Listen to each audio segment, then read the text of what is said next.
இன்றைக்கி என் பையன் கேட்டது தோசை. எனக்கு கஞ்சி வேணால் தோசை வேணும். ப்ளெயினான தோசையில் எனக்கு விருப்பம் இல்லை. அது கூட மில்லட் ப்ரோட்டீன் பவுடர் ஆட் பண்ணி இதை பார்த்துட்டு சொல்லுங்கள் இது எந்த அளவுக்கு ஹெல்த்தி. 2 கரண்டி தோசை மாவில் 2 கரண்டி பவுடர் நான் ஆட் பண்ணியிருக்கேன். எனக்கே தெரியும் கமல் நேச்சுரல்ஸோட மில்லட் ப்ரோட்டீன் ட்ரிங்க் எந்த அளவுக்கு ஒரு பெனிஃபிட் கொடுக்கும் அப்படின்னு சொல்லிட்டு.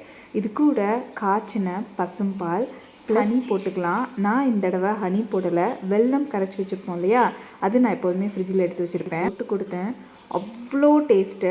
இதே மாதிரி நான் பேன் கேக்கும் பண்ணி கொடுப்பேன். பயோட்டின் ப்ரோட்டீன் மில்லட் ப்ரோட்டீனில் நீங்கள் ஒரு தடவை ட்ரை பண்ணி பார்த்தாலே இதோட டேஸ்ட் எப்படி இருக்குன்னு சொல்லுங்கள். நார்மல் தோசையில் இப்படி பண்ணுறதை விட இந்த மில்லட் ப்ரோட்டீன் ட்ரிங்க்கில் பயோட்டின் ப்ரோட்டீனில் பண்ணுறது அவ்வளோ டேஸ்ட்டாக இருக்கும். வெறுவாயிலே சாப்பிட்லாம், பால் ஹனி எதுவும் கார சட்னி வச்சு சாப்பிட்டா அதை விட சூப்பராக இருக்கும். அதில் இருக்கவங்க சுகரே போடாமல் கார சட்னி வச்சு சாப்பிட்டு பாருங்கள். தோசையை விட இதுக்கு தான் கார்போஹைட்ரேட் ரொம்ப கம்மி, ப்ரோட்டீன் ரொம்ப ஜாஸ்தி. மாப்பிளை சம்பாவோட பெனிஃபிட், ஏகப்பட்ட மில்லட்ஸோட பெனிஃபிட்ஸும் கிடைக்கும். ட்ரை பண்ணி பார்த்துட்டு